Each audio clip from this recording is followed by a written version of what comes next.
Alrighty, how's it going, fellas? So, step in some session today by Sir Thomas about, well, I guess you'll see about what. But before that, quick announcement. This Friday, especially for the seconds out here, I will see if maybe others can feel free to weigh in, but second is the target audience. We're having a conference. We're having a conference at 12 o'clock. You'll see you can come, and you're going to see it. But there's good stuff in store. And for everybody else, including Sugon, next Monday on the same créneaux from actually until 6 o'clock. So it's 4:30 to 6 o'clock during the conférence créneau.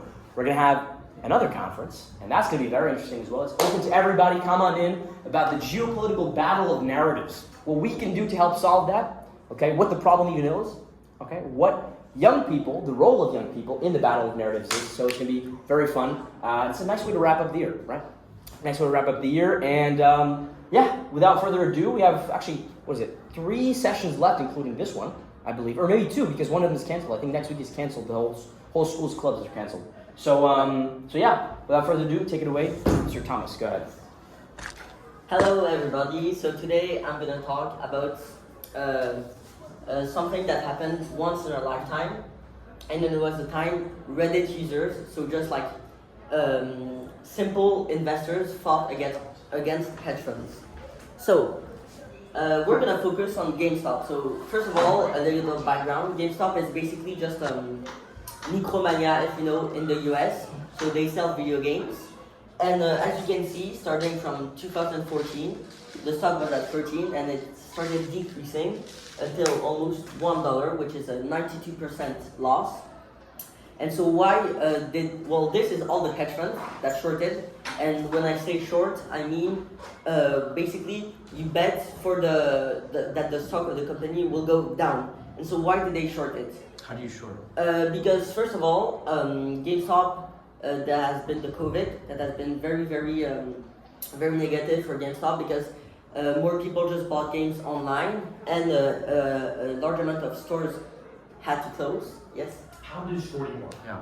Okay, so how does shorting work? Basically, if you want to short, you have like a contract with another investor, and you say, I have this stock, and I bet you that like in 10 days, this stock is going to be at a lower price, and then I can buy it back at this price, and which means you have the stock at a much lower price, which means you have money, you made money. So you either short or long. Long means you buy the stock and you hope it will go up. But one of the main problems with shorting is there is unlimited loss because basically, imagine the stock goes down to 0, then you lose 100%, and you lose all of your money. And it has happened to people that we're gonna see later on Wall Street bets because it's a bit riskier to short than too long. And so, as I said, it carries an unlimited risk of loss. And on January 2021, so a bit farther away, but as the stock was really low, 40% of the stock's public float, so all of the stocks that are available to the public, because some are owned by the company, 140% of them were shorted, which means already all of them were already shorted, and then some people shorted on stocks that were already short. So it was a side bet, which is absolutely crazy. And later, Goldman Sachs analysts realized this has only happened 15 times in the last 10 years. So the build-up to this was extremely crazy. So the total value approximately during the short was $8 billion. So by hedge funds, more than $8 billion were placed for the company to go down. But that's when Roaring Kitty goes in. He's a former online financial analyst, so which is pretty bad, and he resigned from his job, and he was a user of Wall Street Bets, which we're gonna see about later. And he was one of the first to find the undervaluation of GME, which is GameStop stock. So why was it undervalued? Well, because the stock price was very low, but also they had very small debt, but a lot of assets and liquidity. So if they had better management, they could possibly maybe regrow And furthermore, Michael Burry, maybe you know him from The Big Short. He's one of the few that saw the 2008 crash coming, and he made billions because he shorted the MBS, and he made billions off of it. And so he and his hedge fund, Cyan Management, they bought 3.3% of the company because they also saw the company was undervalued and it had great potential. So Wall Street Bets. Wall Street Bets is a pretty crazy place where people, just normal people, try to bet and win a lot of money. So, for example, here, my life is over, hopes and dreams are crushed. It was a nice life while it lasted. So he had $120,000 and he lost 95%, went down to 6,000. Here, this guy just made 74%, so he made almost 300K in a day. And so this guy actually made it from GME, so Gamestop stock. So he was at 10K, he made $1.6 million, and then it has gone back to 250K. So why is actually Wall Street Bets a crazy place? Well, first of all, it's just a Reddit thread where now millions of users try to make a lot of money through investing options because they have a high risk but also a high reward. So basically, an option works like a contract. You buy either a call option or a put option, and the price of the option is derived from the price of the stock, so how it is throughout the day. So imagine you buy a call option made of 2 stocks for $100. When you buy the stock option, the price for one stock is $50, and the length of the stock option is 1 week. And then 1 week later, the stock option value, the stock is valued at $70. So you bought it at 50, but now it's at 70. So you gained $40. So you sell back your option and you made a lot of money. And something else you can do with options is margin.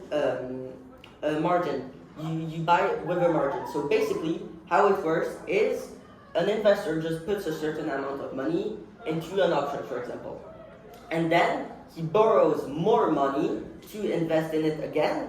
But this time, he invests money in. Il n'y a pas de pen.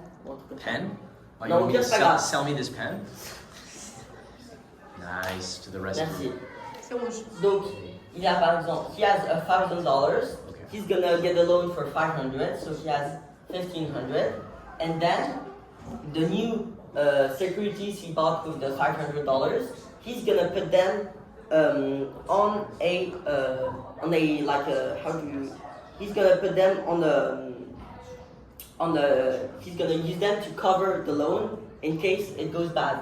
And so basically, if the price of the stock goes down, then your margin call is not good, and the stockbroker, can just sell your stock, and which means, for example, here you sell your margin, and you can just like the price of the stock you had will go down, and you will lose even more money than you initially had because you need to cover for the loan you made to get more options.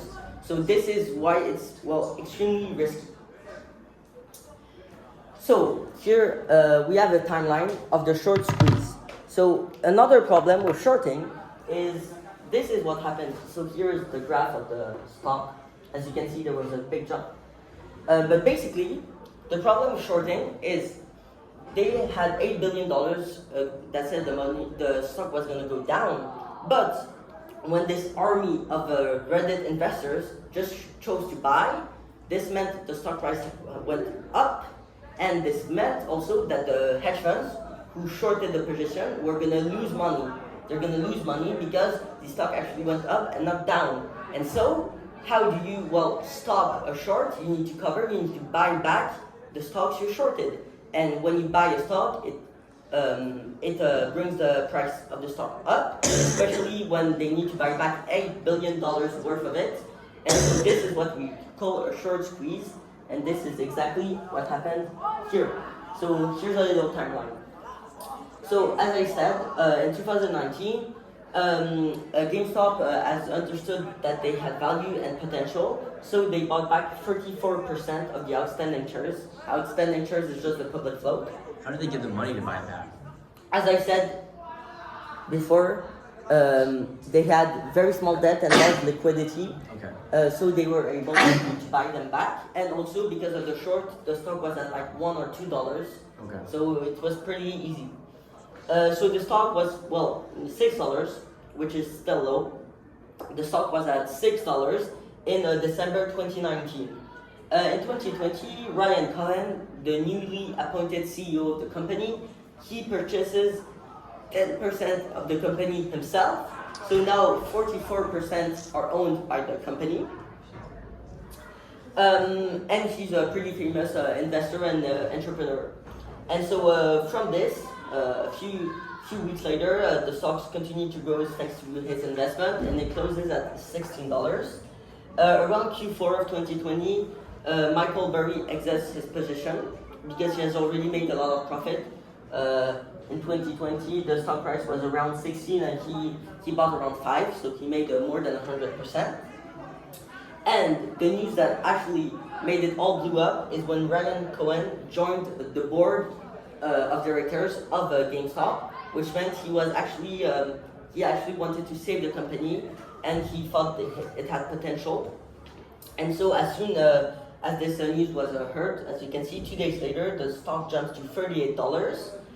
And then Saturn Research, which is a hedge fund that shorted, they tweeted, GameStop retail investors are suckers at this poker game, and that the stock will fall back to $20 fast. Damn, did it? Not really. They got fucked in the end because actually this hedge fund actually had to close because their loss was too big. So as I said before, in the start of January 2021, 150% of the stocks were shorted, and the share goes up by 50% once again, and it reaches $65, which was at this time an all-time high. Now Citadel, which you might know, it's a big investment hedge fund / investment firm. They invest $2.75 billion in Melvin Capital, which is another hedge fund, to try to short again. And the stock keeps going up, and it ends at $76 the 25th of January. Then, for many meme stocks such as Dogecoin and things like this, Elon Musk has to come. Yeah. So the 26th of January, he tweets "Game Stonks" and shares a link to Wall Street Bets, and the stock surges this day. Do you think he bought some? Like, was it like self-interest or? He probably bought some, or maybe it was just to troll because. I feel like that isn't that illegal? Isn't it like market manipulation? It's not market manipulation because there's no specific statement that says you should buy the stock. Wow. He just says GameStop, and well, actually, after all this happened, the stock actually went back, got its price down, and that's why I did this presentation because 2 weeks ago, Roaring Kitty, the one that started it all, he tweeted again like a meme of GameStop. So once again, it's not illegal because he does not actually say they need to buy the stock, but this actually, like a few weeks ago, the stock went up 100% once again. Okay, but implicitly. So at this point, the stock was extremely high. It was closing at $150, and during the day, it has gone even more. At the 27th of January was a big day. The options trading volume in the US reaches its highest ever in a single day. So because all of the Reddit investors were buying in options, were keep buying to make the stock price go up, all of the options it was the highest volume, which is the amount of stocks that are traded, which is 24 billion shares. And it sees its highest close of its history at $350. So if anyone wants to make the calculation, but we started at around $15 and now we're at $350, and during the day it even reached $380. So Melvin Capital and Citron, as I said, are hedge funds. They cover most of their short position at staggering losses. They lost billions of dollars, and Melvin Capital, for example, and Citron both had to close. On the 28th, the next day, GameStop reaches a pre-market high of over $500, which is, well, bamboozling.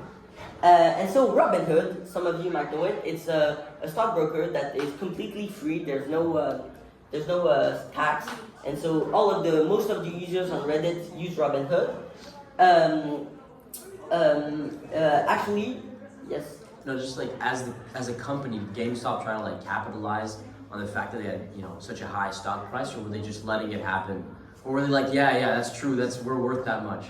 Well, they couldn't really actually capitalize, except they just were happy it happened to them. Fair.